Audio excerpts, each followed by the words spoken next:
next guest was in the Gang of Eight briefing yesterday. Senate Intel Committee Chair Tom Cotton. Senator, is your take the Senate same as Senator Warner and Senator Blumenthal and Senator Schumer? More questions than answers?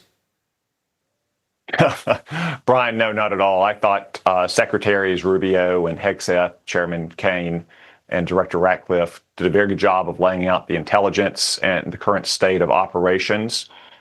The simple reality is Iran has a vast missile arsenal that far exceeds the combined missile defenses of the United States, our Arab friends, and Israel.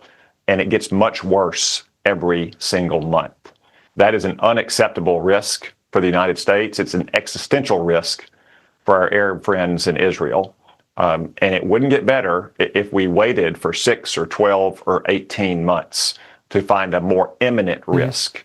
In fact, Iran has posed an imminent risk to the United States for 47 years as they've maimed and killed thousands of Americans without that vast missile arsenal. The president was right to act when he did. Senator, you know that Blumenthal, who has a lot of foreign policy experience, Warner, a ton of foreign policy experience, and Schumer, they know the danger of Iran. They know it's persistent and an incessant danger of Iran. And that we could have hit any time in the last 15 years, but other presidents decided not to. Do you think they really don't understand the Iranian threat? I mean, how do they make those statements with a straight face? Brian, I can't get inside any of my Democratic colleagues' heads. I just disagree with their view here. It's in keeping, though, with the Democratic Party's view of Iran going back decades. Look at Barack Obama's terrible nuclear deal that didn't block Iran's path to a nuclear weapon. It paved Iran's path to a nuclear weapon while also doing nothing to address this second and urgent threat, their vast missile arsenal. That's why the president had to act when he did. And by the way, when those Iranians stood up in the streets and asked for U.S. help, President Obama made amends with the government. He ignored those requests, and they got murdered in the streets. This president answered the call for a myriad of reasons. Senator, there's a story out there that the president was pushed into this battle by Benjamin Netanyahu. What's the truth?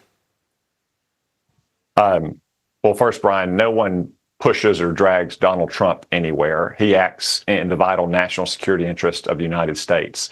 And second, Secretary Rubio addressed this point yesterday after our Gang of Eight briefing. Israel faced an existential risk, and they were prepared to strike Iran alone. If that happened, Iran was very likely to target our troops. That may address the question of why now? Why not 2 weeks ago? Why not 2 months from now? The president, though, did not want to put our troops in harm's way. The more fundamental question, though, is why?